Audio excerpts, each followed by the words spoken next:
देखिए हम शुरुआत करते हैं डिस्कशन की। और इसमें जो पहला पेज है सारे नीट पिछले 4-5 साल के प्रॉब्लम से, और जो लास्ट पेज है उसमें भी नीट के ही क्वेश्चन है। और मैंने सारे तो पिक भी नहीं किए, ना मैंने 2019 वाला पेपर देखा है ना 20 वाला, इसमें डालने के लिए तो जेई का एक आधा पेपर देख लिया, नहीं तो हर साल इसमें सवाल आ ही रहे। डिफ्रैक्शन एंड पोलराइजेशन पे आपका टेस्ट था। क्वेश्चन नंबर 1, देखो आप एक चीज देखना, ये नीट में 1 से लेके 5 तक में अगर बात करूं, एक ही कॉन्सेप्ट बार बार आ रहा है। कौन सा कॉन्सेप्ट? कि अगर ये स्लिट है, सपोज ये स्लिट है और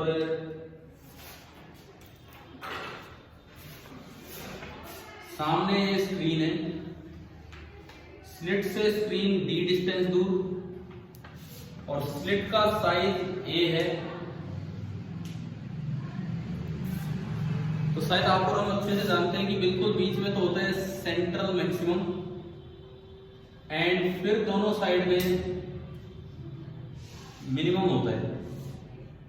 और मिनिमम की कंडीशन नॉर्मल स्लिट में आपको ध्यान हो तो केवल क्या होती है, a sin theta is equal to lambda. पता है नहीं है?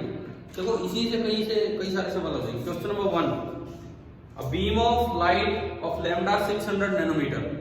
आपको इधर से जो लाइट आ रही है उसकी वेवलेंथ दे दी 600 नैनोमीटर, यानी कि 10 की पावर -9 मीटर, ये आपको दिया।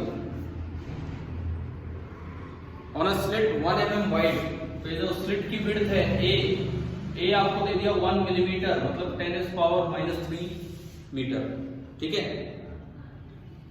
स्क्रीन 2 मीटर दूर है तो कैपिटल डी आपको दे दिया 2 metre. The distance between first dark fringe on either side, इन दो डार्क फ्रिंजेस के बीच की दूरी आपको बतानी थी, इन दो डार्क फ्रिंजेस के। तो ये तो विड्थ ऑफ सेंट्रल मैक्सिमम में जो हमने पढ़ा था, डायरेक्ट फॉर्मूला था, आपको अगर याद हो ये ट्वाइस है क्योंकि आधा ऊपर आधा नीचे, 2 टाइम्स कितना 1.22 नहीं लेना क्योंकि सर्कुलर नहीं बोले। इसके अलावा क्या फॉर्मूला था?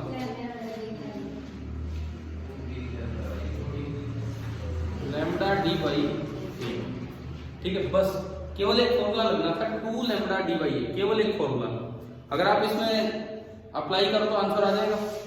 ये तो मुझे करके दिखाने की जरूरत नहीं है ना, वैल्यूज पुट करेंगे और ये बचेगा 2.4 × 10⁻³ मीटर। केवल एक कॉन्सेप्ट और इस पे ये आंसर आ गया। हो गया। सेकंड सेम, बिल्कुल सेम, मतलब न्यूमेरिकल वैल्यू नहीं दी, लेकिन अलग अलग पेपर में आया, एक 2014 वाले में और एक 2015 वाले में। मतलब अगर कोई प्रीवियस ईयर पेपर करके गया हो तो अगला सवाल तो देखते ही करते हो, समझ गए हो ना। ये सेकंड में तो मतलब मैं कह रहा हूँ 15 में कोई पेपर देने गया हो, 2015 में कोई पेपर देने गया हो और प्रीवियस ईयर पेपर करके गया हो तो 15 का ये सवाल तो देखते ही कर देगा, क्योंकि 14 में तो उसने किया ही था। क्या सेम है कि नहीं बताओ? बस 14 में वो वैल्यूज आ गई, 15 में 2015 में वैल्यू ली थी, सीधा बोल दिया 2 लैम्डा, और ये तो सीधा आंसर ये हो गया। थर्ड सम, ये कब का है? 2015 का, री AIPFT। ये कहता है कि फर्स्ट मिनिमम जहां बना, मतलब यहां फर्स्ट मिनिमम जहां बना वहां पे सेकेंडरी जो वेवलेट चलेंगी, ये अनब्लॉक्ड वेव फ्रंट है, ये आपका अनब्लॉक्ड वेव फ्रंट है। यहां से जो सेकेंडरी वेवलेट चलेंगी उनके बीच का पाथ डिफरेंस आपको बताना है ना, फेज डिफरेंस बताना है ना, उनके बीच का थोड़ी बताना है। अरे किन किन के बीच का बताना है? उन दोनों के बीच का थोड़ी बताना है। एक तो जो यहां से चली वो, और एक कहां से? मिड पॉइंट से। तो हम यूं जानते हैं कि जो मिनिमम पे आता है वहां पाथ डिफरेंस कितना होता है एक्सट्रीम वेव्स के बीच का? लैम्डा। तो इसके और इसके बीच का अगर लैम्डा है तो इसके और इसके बीच का सिमिलर ट्रायंगल से पढ़ा हुआ है ना हमने, λ/2 है। और अगर λ/2 होगा तो फेज डिफरेंस पाई होगा, क्योंकि लैम्डा पे फेज डिफरेंस कितना होता है? 2 पाई। ये पूछ रखा। और वैसे मुझे लगता है मैंने जब डिफरेंसेस वाली क्लास ली थी, differences between interference and diffraction, तो उसमें एक डिफरेंस ये बताया था कि इंटरफेरेंस पे तो एक पॉइंट पे स्क्रीन पे फेज डिफरेंस फिक्स है, लेकिन डिफ्रैक्शन में डिपेंड करता है, एक्सट्रीम वेव है कि मिड वेव है, तो उसमें भी दिए थे ना एग्जांपल। ये भी डायरेक्ट आ रहा है सवाल, मुश्किल है ये वाला सवाल वैसे। इसमें गलती क्या कर सकता है बच्चा, मिड पॉइंट पे ध्यान ना दे, सीधा लैम्बडा ले जाए तो लैम्बडा का वाले का आंसर 2 पाई बन जाता है, जबकि इसका आंसर पाई है। परंतु ये गलती इसमें हो नहीं सकती। क्या इसमें ऑप्शन 2 पाई दे रखा था उन्होंने? नहीं, तो इसका मतलब ये गलती के भी चांस नहीं छोड़े नीट ने। सीधी हो गया। क्वेश्चन नंबर 4, देखो पीछे पेपर तो है ना सभी के पास। क्वेश्चन नंबर 4, तो एक पेपर उनको दे दो यार कोई। In a diffraction pattern due to single slit of width a, आपके पास नहीं है ना पेपर, मैं कह रहा हूँ एक बार एक पेपर उनको दे दो। देखिए, in a diffraction pattern due to single slit of width a, चौथा सवाल, first minimum is observed at an angle of 30 degree. Again first minimum, सवाल इससे आगे नहीं बढ़ रहे, हर सवाल में वही आ रहा है, लगातार ईयर्स के पेपर देख रहे हैं। देखो फर्स्ट मिनिमम का मतलब है ए sin थीटा कितना होगा, लैम्डा, और इस सवाल में थीटा दे रखा आपको, थीटा कितना दे रखा है 30 डिग्री, थीटा दे रखा है 30 डिग्री। तो ये कहता है कि फर्स्ट मिनिमम 30 डिग्री पे मिला जब लाइट की वेवलेंथ थी 5000 एंगस्ट्रॉम, तो फर्स्ट सेकेंडरी मैक्सिमम कहां मिलेगा? क्या कंडीशन होती है फर्स्ट सेकेंडरी मैक्सिमम की? और थोड़ा नीचे मिलेगा ये, हाँ 3 λ/2। फर्स्ट सेकेंडरी मैक्सिमम एक नए एंगल पे मिलेगा, मैं उसे 5 बोल देता हूं, दैट इज 3 λ/2। जब a sin 30 डिग्री लैम्डा है और a sin phi 3 λ/2 है, पहली बात क्या कंडीशन समझ आई कि नहीं है, याद है हमें ये? तो भाई फाई निकालना है, इससे उसको डिवाइड कर दो, आप इससे इसको डिवाइड करो तो sin phi upon sin theta कितना आया, इससे उसको डिवाइड किया, a कट गया, लैम्डा लैम्डा कट गया, 3/2, और sin 30 डिग्री कितना होता है 1/2। तो ये sin थीटा इधर आया, sin 30 डिग्री ये इधर आया 1/2, तो sin phi 3/4, तो phi कितना हो गया sin इनवर्स ऑफ 3/4। यार केवल कंडीशन बेस्ड क्वेश्चन आ रहे हैं, ये चैप्टर आगे वाले इसीलिए तो आसान है, मॉडर्न स्टार्ट होने वाली इसीलिए तो आसान है, क्वेश्चन टफ नहीं आते हैं, समझ रहे हो ना आप? आपने देखा ये लगातार नीट AIPMT इनके क्वेश्चन हम ले रहे हैं, एक नया कॉन्सेप्ट नहीं आ रहा, यहीं तक सिमट के रह रहा है सारा काम, समझ आ रहा है? क्वेश्चन नंबर ये हो गया 4th, नीट फर्स्ट 2016, उसका नीट सेकंड 2016 का अगला सवाल, 5वां सवाल। देखो, a linear aperture whose width is 0.02 centimeter is placed immediately in front of a lens। बिल्कुल लेंस अगर स्लिट के पास हो, मैंने बताया था शायद कभी, अगर बिल्कुल लेंस स्लिट के पास हो तो जो D होता है कैपिटल D, उसको लगभग कितना मान लेते हैं हम F। तो ये जो D होगा ये लगभग F हो जाएगा, ध्यान है ना, क्योंकि स्क्रीन फोकस पे होती है। तो ये दिखता है कि aperture is illuminated normally, normally मतलब फ्रांस डिफ्रैक्शन ऐसे ये by a parallel beam of wavelength 5 × 10⁻⁻5 centimetre, तो 5 × 10⁻⁻7 मीटर हो गया, ये हो गया, ठीक है, 5 × 10⁻⁻7 मीटर हो गया। उसके बाद देखो लैम्डा दे दिया, ए दे दिया 0.02 सेंटीमीटर, ए आपको दे दिया 0.02 सेंटीमीटर, तो बताओ कि मीटर में कितना होगा? एक तो -2 तो शुरू में ही दे रखा है 0.02, और मीटर में किया तो और -2 है ना। लैम्डा मैंने लिखा नहीं, 5 × 10⁻, हाँ हो गया, ये लैम्डा हो गया, ये ए हो गया, और फोकल लेंथ कितनी है 60 सेंटीमीटर, तो ये जो डी है ये 0.6 हो गया, 0.6 मीटर। आया समझ? पूछा क्या है, distance of first dark banned from centre, फिर वही सवाल बिल्कुल same, distance of first dark banned from centre कितना होगा, लैम्डा D/A। लैम्डा दिख रहा है, D फोकल लेंथ ही है, A आपको दिख रहा है, भाई पुट करना था वैल्यू वाले, समझ रहे हो? ये नीट 2016 गया, मतलब नीट के तो मैंने लगातार 5 देखे, और भी पीछे दे रखे लास्ट पेज पे नीट के, अभी आएंगे उन पे, लगातार 5 एक ही कॉन्सेप्ट पे, अच्छा अब आप आओ जेई वाले क्वेश्चन में, जेई आईटी जेई 2019 वाले में ये कहाँ गए हैं। अब देखो इससे एक बात तो क्लियर होनी चाहिए, जो बच्चा नॉन मेडिकल का भी है, इक्वली इंपॉर्टेंट टॉपिक है for IIT JEE and NEET and for board सबके लिए। देखिए in a double slit experiment green light lambda दे रखा है, छोड़ो उसको, सेपरेशन दोनों स्लिट्स के बीच का सेपरेशन दिया हमें मतलब टी। अब ये डबल स्लिट पे गया है सवाल, सिंगल स्लिट के 5 सवाल हो लिए, अब क्वेश्चन जा रहा है डबल स्लिट पे।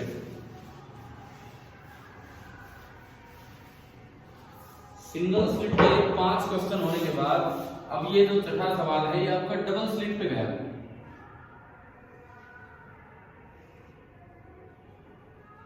ये वाला दोनों स्लिट्स के बीच का सेपरेशन होता है डी।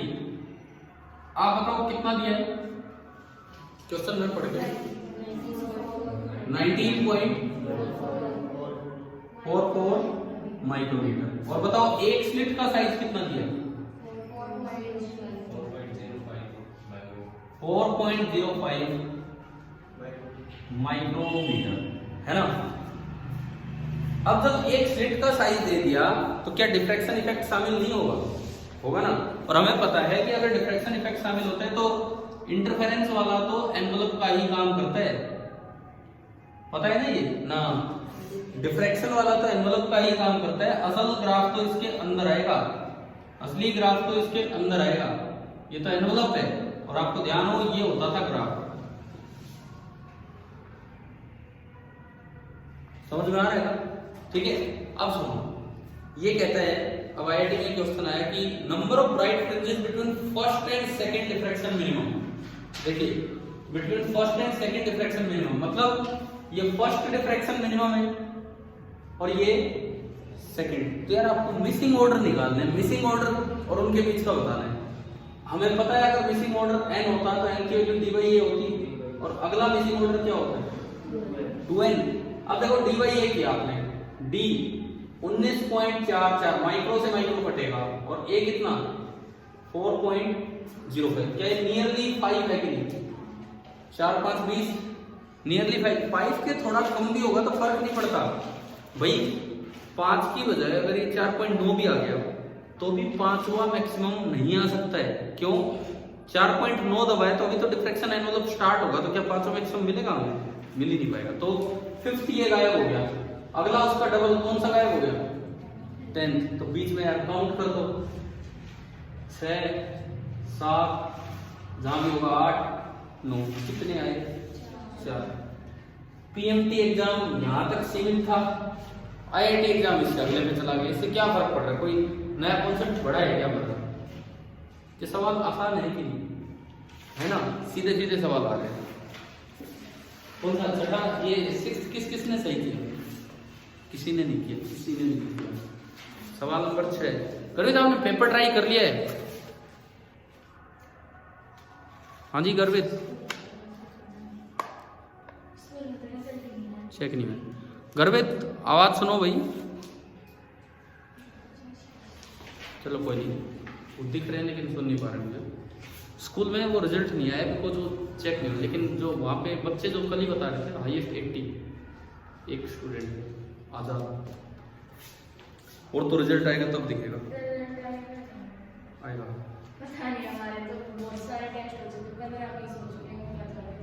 कोई बात नहीं, आएगा। लेकिन नेक्स्ट पे हम चले, क्वेश्चन नंबर 6 हो गए। ये 6 इन सब में थोड़ा अलग था लेकिन बड़ा आसान था।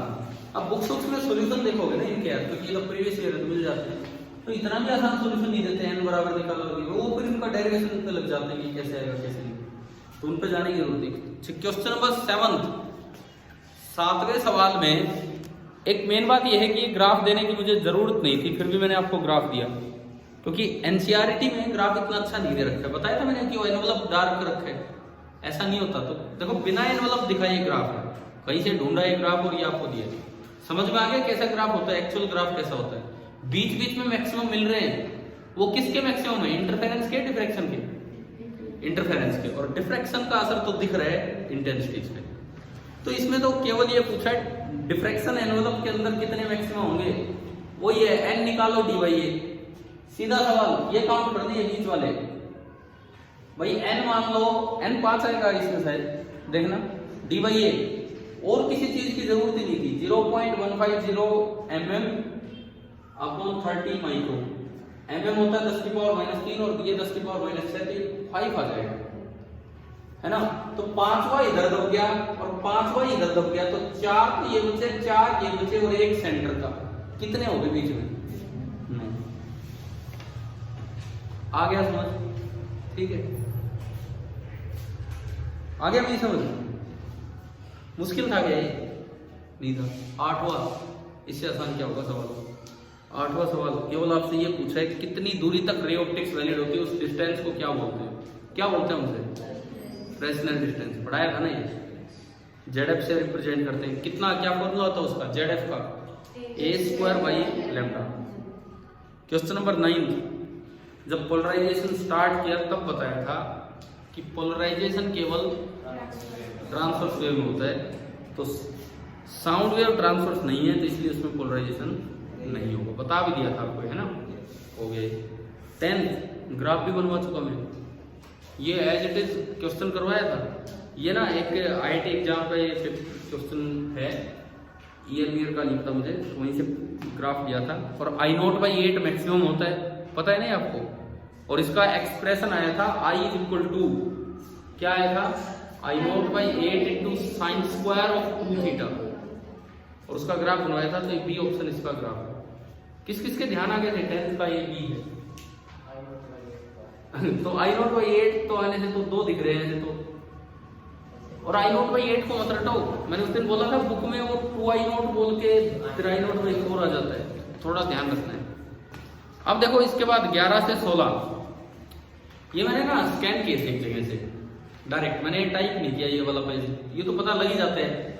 ये सीधी फोटो खींची हुई एक जगह से, और इसीलिए हाँ, ये इसमें क्या हुआ है कि वेव ऑप्टिक्स पे थे, तो इसमें 1-2 सवाल इंटरफेरेंस पे भी है। कोई बात नहीं, फिर अब मैंने हटाया नहीं यार, बहुत टाइम लगता है इसमें, ठीक है ना। 1-2 सवाल इंटरफेरेंस पे भी तो कोई फर्क नहीं पड़ता। असर्शन रीजन पे थे, ये सवाल भी हमें करने आने चाहिए यार। लास्ट ईयर क्या हुआ, NTSC जो 10वीं के बच्चे होते हैं ना, 1-2 सवाल उनके पेपर में हरियाणा रीजन में असर्शन रीजन वाले डाल रखे थे, मतलब होते हुए भी बच्चा गलत कर जाता है कई बार। फिर भी देखते हैं। क्वेश्चन नंबर 11, ये फ्रेस्नेल डिस्टेंस ना, ये डिफ्रैक्शन का होता है उस पर बेस्ड है। रे ऑप्टिक्स यूं कहती है कि light travels in a straight line, लेकिन ये चीज डिफ्रैक्शन इफेक्ट से डिस्प्रूव हुई। डिफ्रैक्शन इफेक्ट बताते हैं कि लाइट कैन बेंड, है ना, ठीक है। फिर भी हम रे ऑप्टिक्स वाली अजम्पशन ही लेके चलते हैं बहुत सारी चीजों में। ऑप्टिकल इंस्ट्रूमेंट्स पढ़ते हैं हम, पूरा चैप्टर पढ़ लेते हैं पीछे रे ऑप्टिक्स, ऑप्टिकल इंस्ट्रूमेंट पढ़ लेते हैं और उसमें light travels in straight line मानते हैं। होता है ऐसा, ट्रू है ये स्टेटमेंट। तो दूसरा ऑप्शन बताता है कि ऐसा क्यों होता है। फिर लाइट की बेंडिंग कब हो पाएगी? मैंने जिस दिन ये डिफ्रैक्शन स्टार्ट किया, दरवाजे वाला एग्जाम्पल दिया था, गेट खुला है तो लाइट बेंड नहीं होती लेकिन साउंड बेंड होती, क्योंकि लाइट की बेंडिंग तब होगी जब लाइट की वेवलेंथ के कंपेरेबल ऑब्स्टेकल का साइज हो, है ना, वो अपर्चर उसके कंपेरेबल हो। और नॉर्मल साइज बड़े होते हैं लाइट की वेवलेंथ से, इसीलिए नॉर्मली लाइट बेंड नहीं हो पाती। तो यही इसका रीजन है, नीचे लिखा है। तो दोनों स्टेटमेंट ट्रू है और दूसरा उसका रीजन भी है, तो आंसर है ए। समझ आ गया? क्लियर ना? कोई डाउट होते ही मैं पूछो अभी। क्या किया आपने, क्या किया था इसमें मार्क? बी। तो ये रीजन नहीं है क्या, ये बताओ अभी? अभी भी नहीं लग रहा? अभी भी नहीं लग रहा तो फिर पूछते क्यों नहीं? सुनो, फर्स्ट स्टेटमेंट कहती है कि नॉर्मल चीजों में हम रे ऑप्टिक्स वाली बात एज्यूम कर लेते हैं कि light travels in a straight line, जबकि डिफ्रैक्शन कहता है कि लाइट बेंड्स। ये पहली स्टेटमेंट है। दूसरा ऑप्शन क्या कहता है कि जो ऑर्डिनरी ऑप्टिकल इंस्ट्रूमेंट होते हैं उनमें अपर्चर जो होता है ना ऑब्जेक्टिव का, जैसे टेलीस्कोप का, मीटर्स में होता है, तो माइक्रोमीटर मिलीमीटर में नहीं होता, मीटर्स में होता है। जब इतने बड़े साइज की स्लिट होगी, इतने बड़े साइज अपर्चर का होगा, तो क्या लाइट वेव बेंड हो पाएगी? वहां पे नहीं हो पाएगी। समझ रहे हो ना? लाइट वेव बेंड नहीं हो पाएगी, इसीलिए हम ज्यादा वेव ऑप्टिक्स की तरफ नहीं जाते जब ऑप्टिकल इंस्ट्रूमेंट्स को पढ़ते हैं, और सीधा कौन सा मान लेते हैं कि light travels in a straight line. यही है नीचे लिख रहे हैं बी में कि typical size of aperture involved in ordinary optical instrument are much larger than the wavelength of light. और अगर ए बड़ा है लैम्डा से बहुत, तो क्या डिफ्रैक्शन हो पाएगा? वहां नहीं हो पाएगा। अब क्लियर है? क्लियर हो गया ना, ये रीजन है इसका। 12th, अब इसमें देखो फिर दोबारा से आपको ये दो स्टेटमेंट है। अब ये थोड़ा वेव फ्रंट पे गया, जो आप लोग जब से आने लगे उससे पहले मैंने पढ़ाया था। वेव फ्रंट, आप एनसीईआरटी किताब अपनी उठाओगे ना, जब वेव फ्रंट डिफाइन किया उन्होंने इस चैप्टर में शुरू में लिखा है, wave front is a surface of constant phase. Line लिखी है, wave front is a surface of constant phase.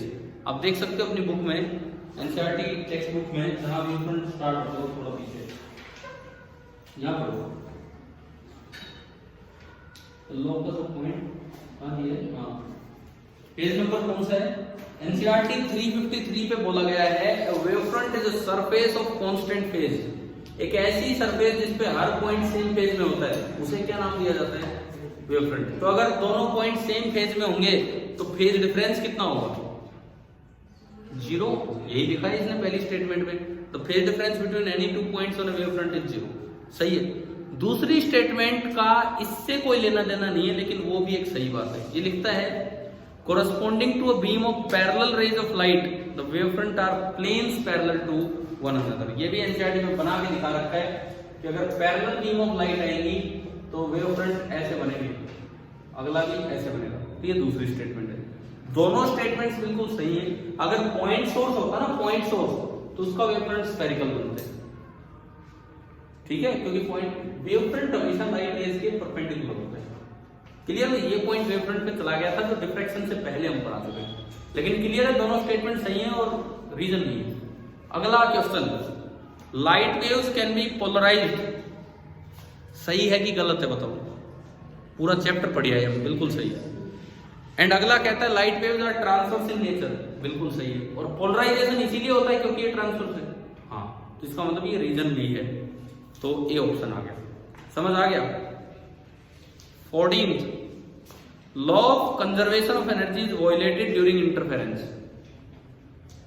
आपकी एनसीईआरटी बुक में जहां रिजॉल्विंग पावर टॉपिक स्टार्ट होता है, देखो थोड़ी थोड़ी तो आप बुक पढ़ेंगे, एक बार देखो वहां पे जहां रिजॉल्विंग पावर टॉपिक स्टार्ट होता है उसके जस्ट ऊपर जहां सिंगल स्लिट डिफ्रैक्शन खत्म हुआ है उसके जस्ट ऊपर एक इटैलिक सी लाइन दी हुई है कि चाहे इंटरफेरेंस हो चाहे डिफ्रैक्शन हो, जो डार्क रीजन होते हैं वहां की एनर्जी उठ के ब्राइट रीजन पे चली जाती है, लेकिन टोटल एनर्जी क्या रहती है, कंजर्व। यानी कि इंटरफेरेंस, डिफ्रैक्शन, ये सारी की सारी चीजें एनर्जी कंजर्वेशन पे बेस्ड है।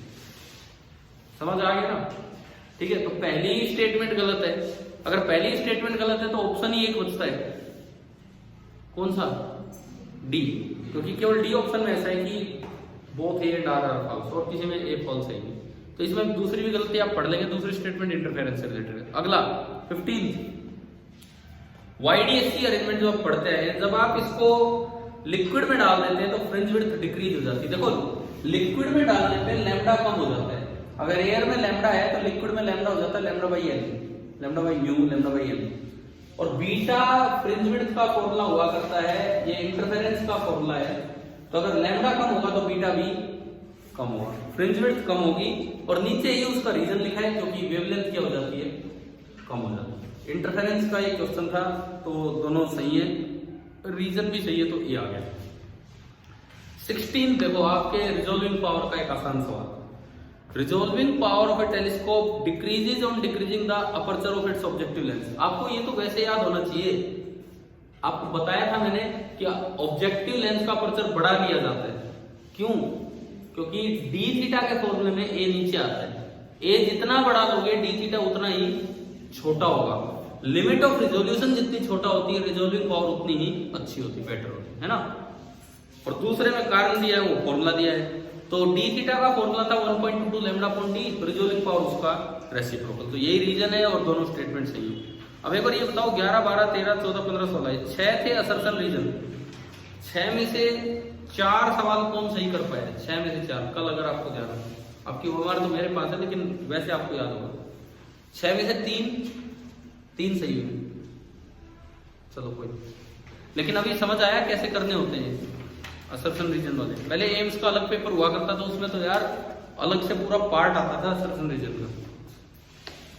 चलिए जी 17, ये भी एक IIT के पेपर में एक बार ये सवाल आया था। अब इसमें अगर कोई ग्राफ का मतलब समझ जाए तो एक बार में सवाल हो जाएगा। मैंने उस दिन जब पोलराइजेशन खत्म किया, गर्वित आप हो कि नहीं हो क्लास में अभी?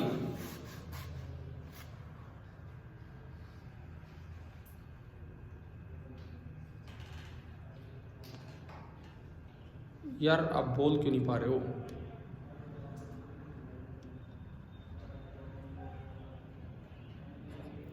अगर आप जवाब दे सके तो जवाब दीजिए, लिख तो रहे हो आप यहाँ पे। देखो उस दिन जब पोलराइजेशन की लास्ट क्लास थी, पोलराइजेशन की लास्ट क्लास थी, तो आपको ध्यान है लास्ट मैंने डिटेक्शन पढ़ाया था। आप बताओ, अगर ये पोलराइड शीट है और मैं इसको घुमाऊं और उधर से लाइट डाली, अगर वो अनपोलराइज लाइट है तो हर बार यहाँ इंटेंसिटी I0/2 मिलेगी। तो क्या इसको घुमाने से बाहर लाइट पे कोई फर्क पड़ेगा? अगर फर्क नहीं पड़ा लाइट की इंटेंसिटी पे, तो आने वाली लाइट कैसी है? अनपोलराइज। एक बार देखो तीनों ग्राफ में कौन सा ऐसा ग्राफ है जिसमें लाइट की इंटेंसिटी कांस्टेंट है? पहला, मतलब पहला ऐसा है कि घुमाने पे भी लाइट की इंटेंसिटी में कोई फर्क नहीं पड़ रहा, तो जो लाइट उस पर डाली गई वो कैसी लाइट है? अनपोलराइज। तो ग्राफ 1 का अनपोलराइज। अब ग्राफ 1 में अनपोलराइज या तो ऑप्शन ए में है या ऑप्शन डी में है ना? ठीक, या तो ए में है या डी में है, ऐसा ही तो है ऑप्शंस में,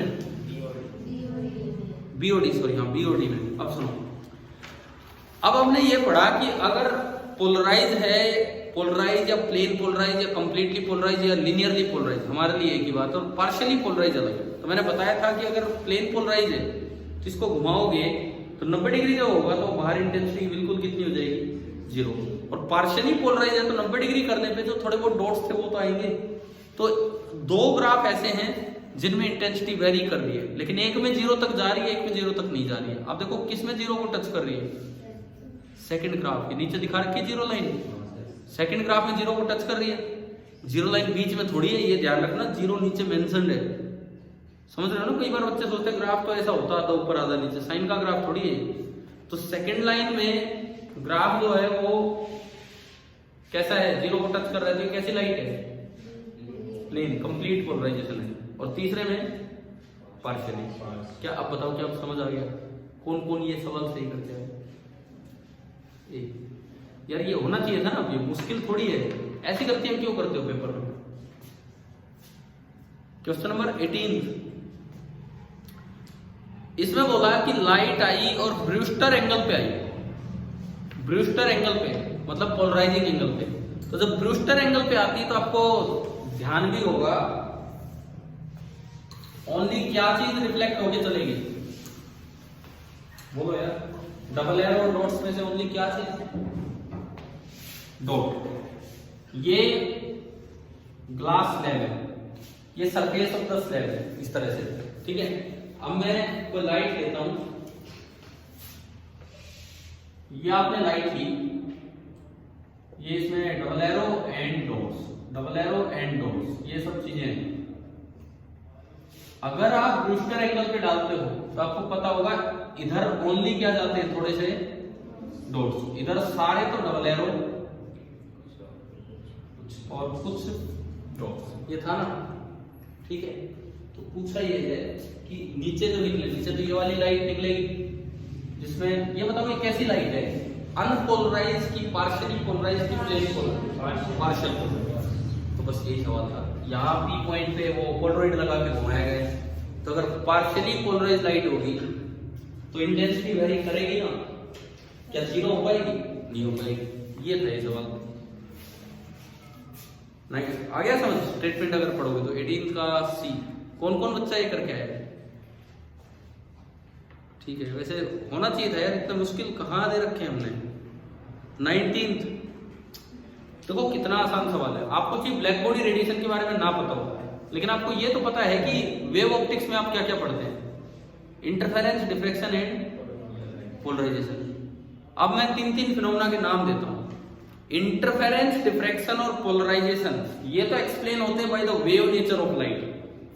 black body radiation, photo electric effect, Compton effect, COMPTON, ये तीनों एक्सप्लेन होंगे by using particle nature of light. और पार्टिकल नेचर अगला टॉपिक है मॉडर्न फिजिक्स।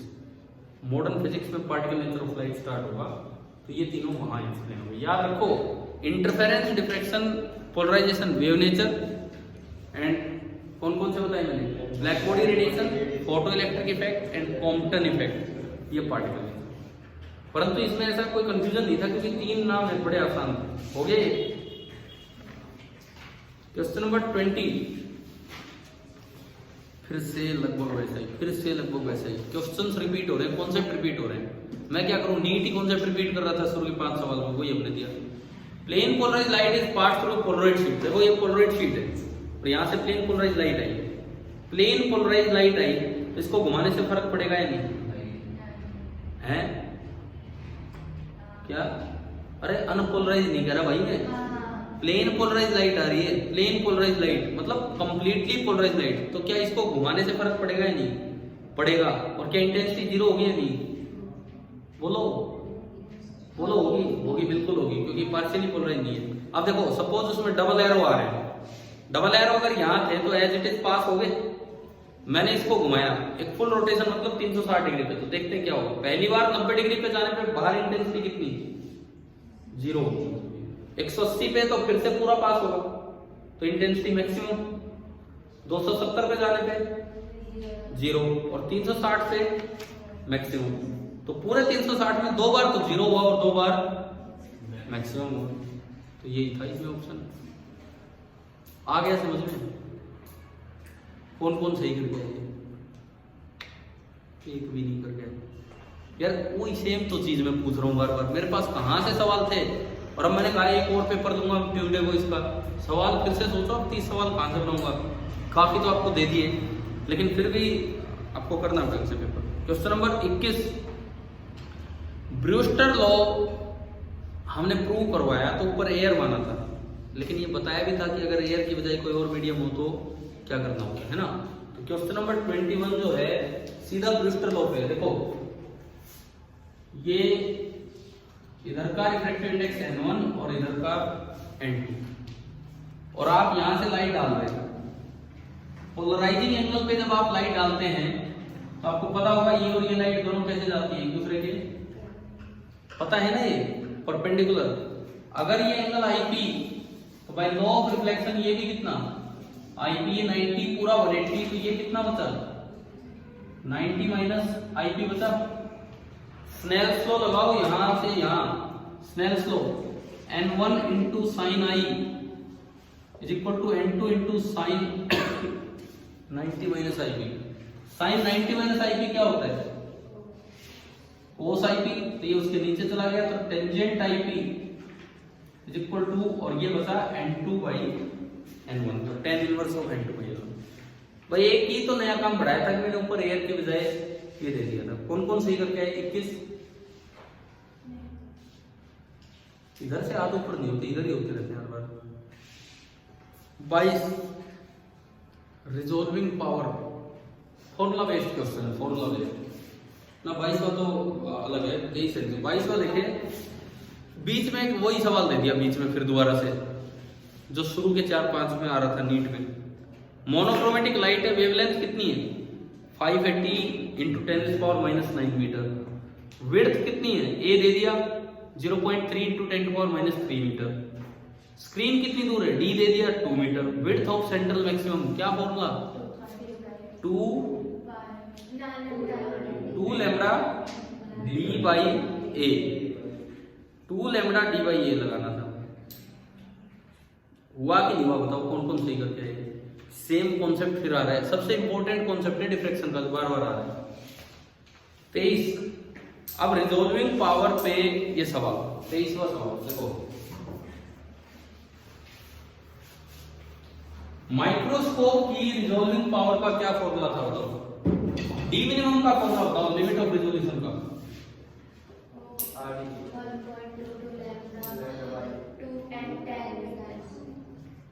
मैंने कहा था वो साइन बीटा न्यूमेरिकल अपर्चर में देते हैं ना, ये था। तो रिजॉल्विंग पावर क्या होगी, इसका रेसिप्रोकल याद है ये फॉर्मूले, 2n साइन बीटा अपॉन। तो एक चीज देखो, resolving power is inversely proportional to lambda. और फिर हमें ये पता होना चाहिए इलेक्ट्रोमैग्नेटिक स्पेक्ट्रम, उसमें इधर लैम्डा बढ़ता है, इधर फ्रीक्वेंसी बढ़ती है। बीच में होती है विजिबल, या violet, indigo, blue, green, yellow, orange and red से इधर इंफ्रारेड और इससे इधर अल्ट्रावायलेट। इधर आओगे तो वेवलेंथ ज्यादा होगा।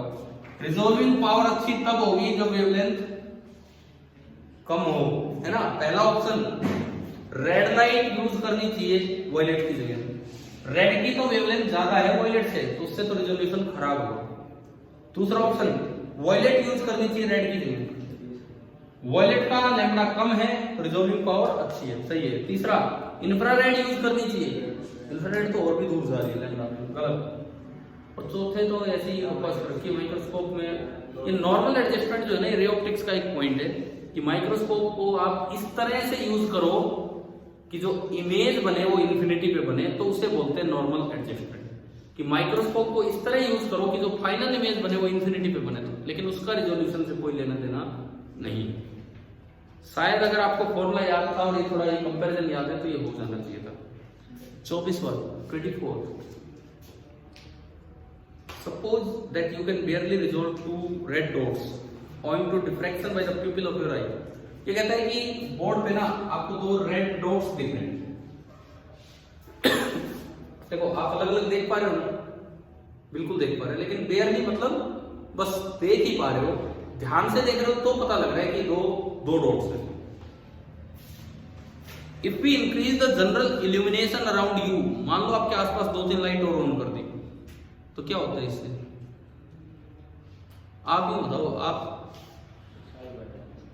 साइज बढ़ता नहीं है, एक तो लाइट बढ़ा दी और साइज बढ़ेगा है, क्या होगा?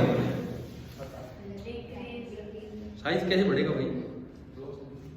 देखो सुनो, ऐसा है, ये कोई और ही प्रैक्टिकल बात कर रहे हैं। जैसे लेडीज साड़ी वाड़ी खरीदने जाती है तो दुकान में लाइट भी खूब बड़ी रहती है, फिर भी वो तो अपना साइज बढ़ा के रखती है, भाई दिख जाए ढंग से, क्या है क्या है। वो नहीं है, हम अपने आम इंसान की बात कर रहे हैं। तो उसमें क्या होता है कि आप अगर बाहर हो, ब्राइट लाइट में हो और आप किसी हल्के रूम में एंटर कर जाते हो, ऐसा होता है कि आपको 1 मिनट तक कुछ दिखाई नहीं दे रहा, फिर पापा मम्मी सब दिखने स्टार्ट होते हैं थोड़ी देर में। होता है ना ऐसा?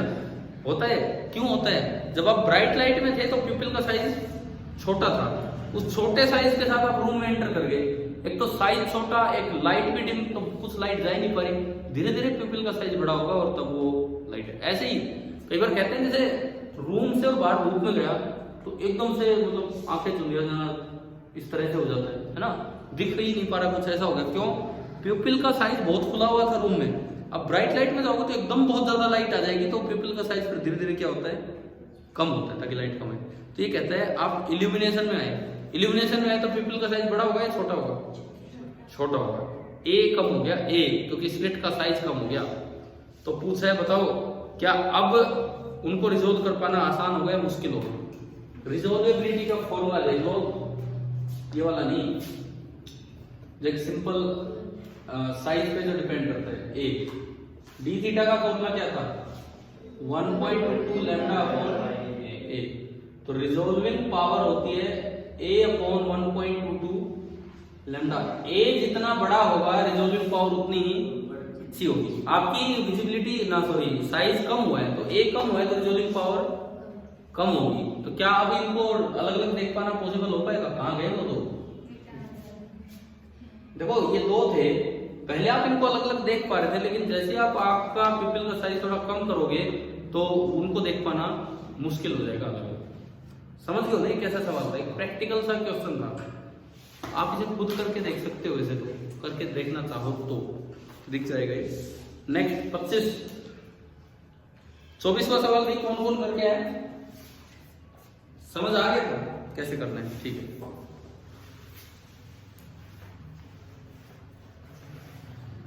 Question number 25, in the far field diffraction pattern, far field मतलब फ्रान ऑफ डिफ्रैक्शन, बहुत दूर, of a single slit under polychromatic illumination. इस पेपर में ये पहला सवाल है जो पॉलीक्रोमेटिक लाइट का है, जिसमें एक से ज्यादा वेवलेंथ है।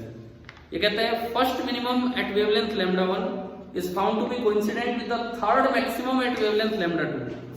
ये कह रहा है एक कोई पोजीशन है स्क्रीन पे थीटा एंगल पे, वहां लैम्डा 1 का तो बना है फर्स्ट मिनिमम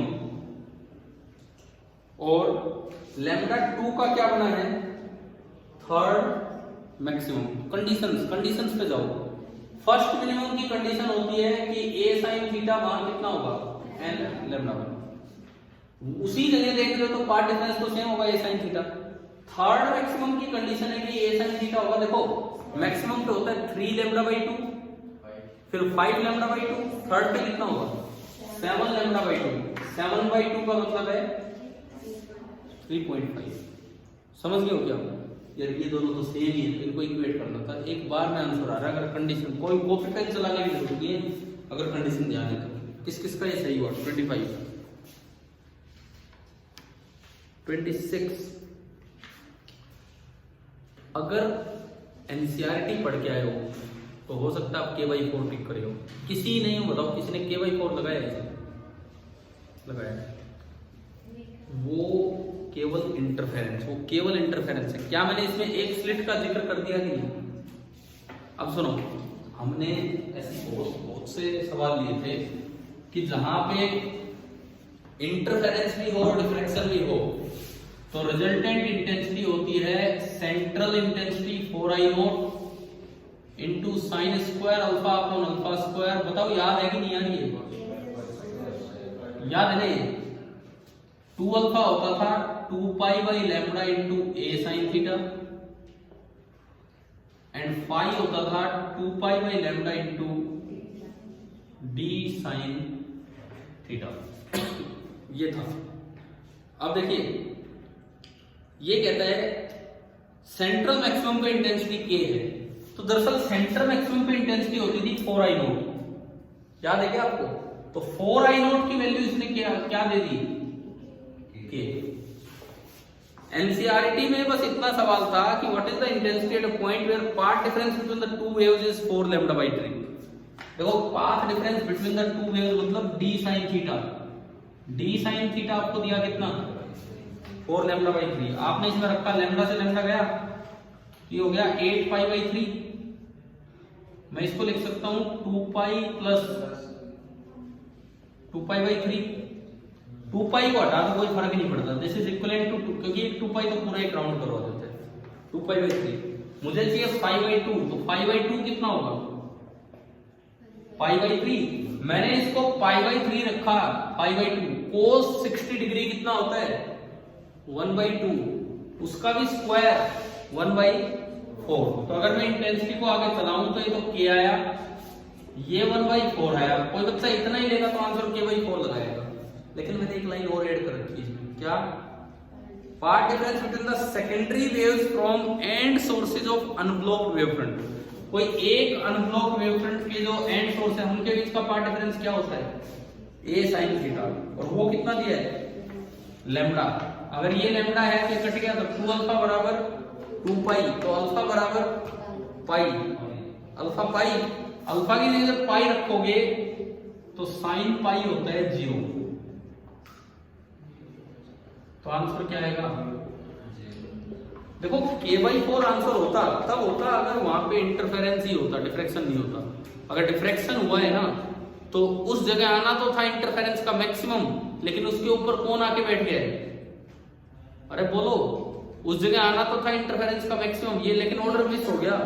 वो मिस हो गया ये ऑर्डर, क्योंकि इंटेंसिटी 0 आ रही है, उस जगह डिफ्रैक्शन का मिनिमम आके बैठ गया, इसलिए मिस हुआ। समझ आ गया? अब ये भी ध्यान रखना, अगली बार कभी के फिर आए कहीं सवाल 0 मत टिक करिए ना, अगर ये वाली लाइन ना दी हो। अगर खाली 2 स्लिट वाली लाइन दी है तो फिर आंसर क्या आता, k/4। ठीक है।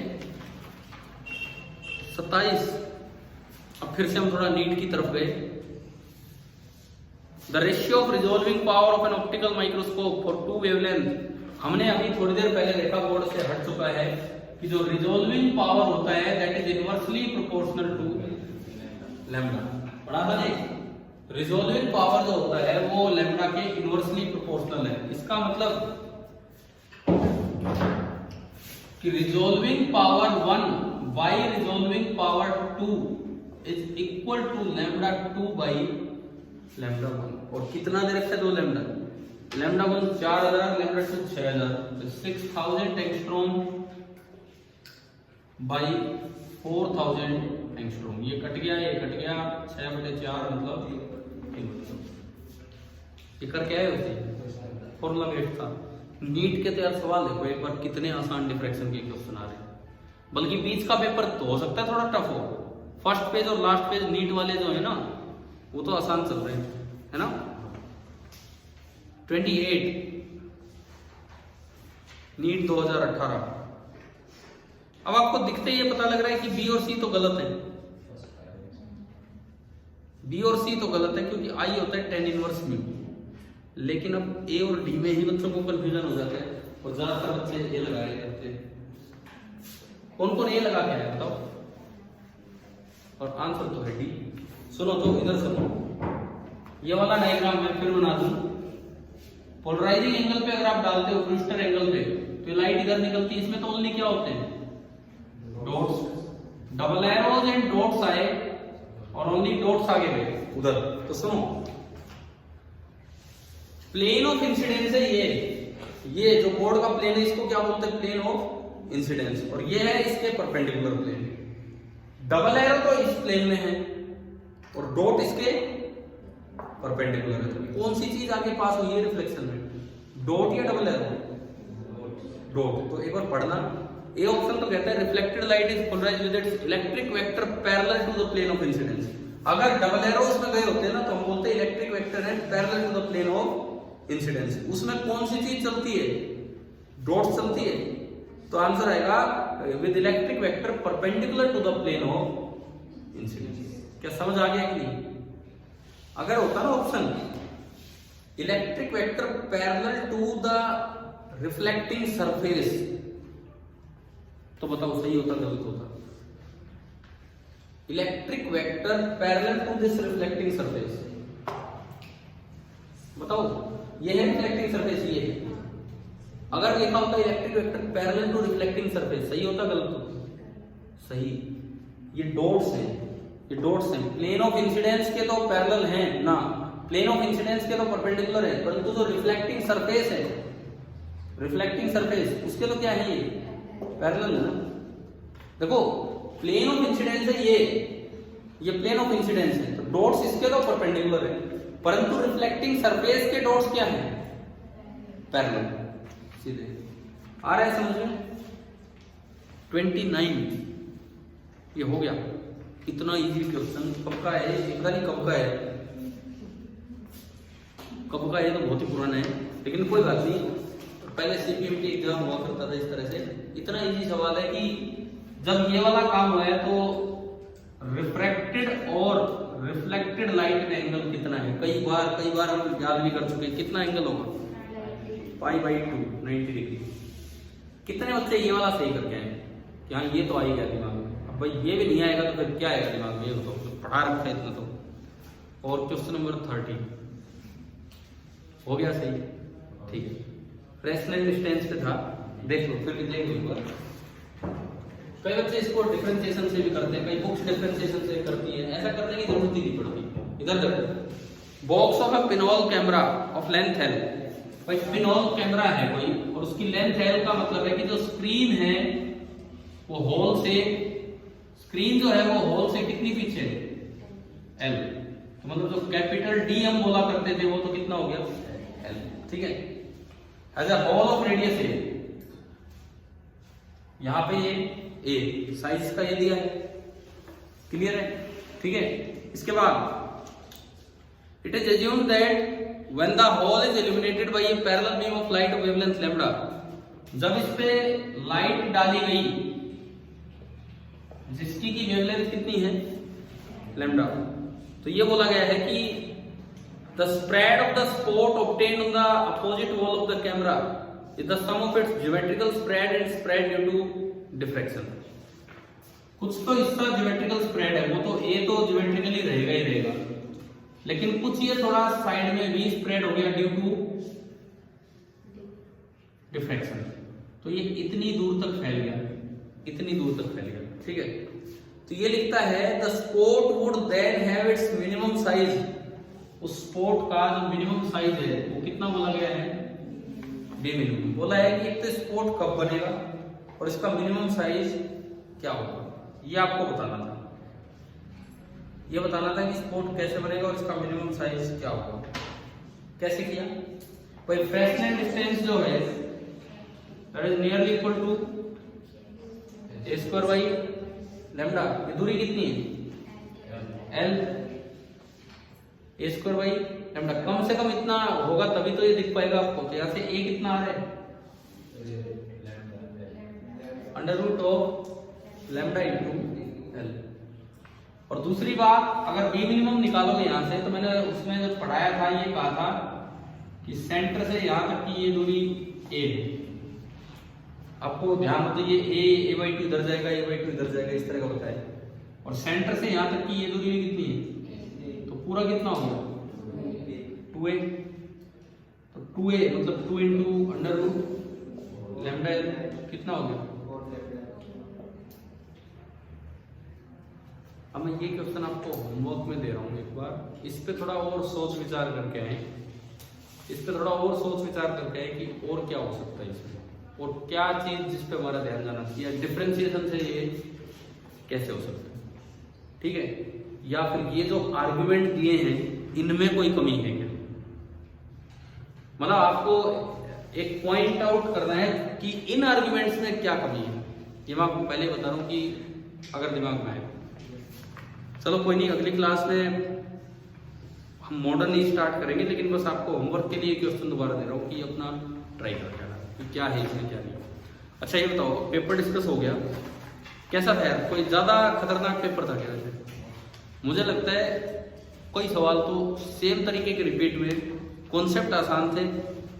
तो ट्यूसडे को दोबारा से same syllabus diffraction and polarisation इस बार लाओगे 100 नंबर, ठीक है? ट्राई, ठीक।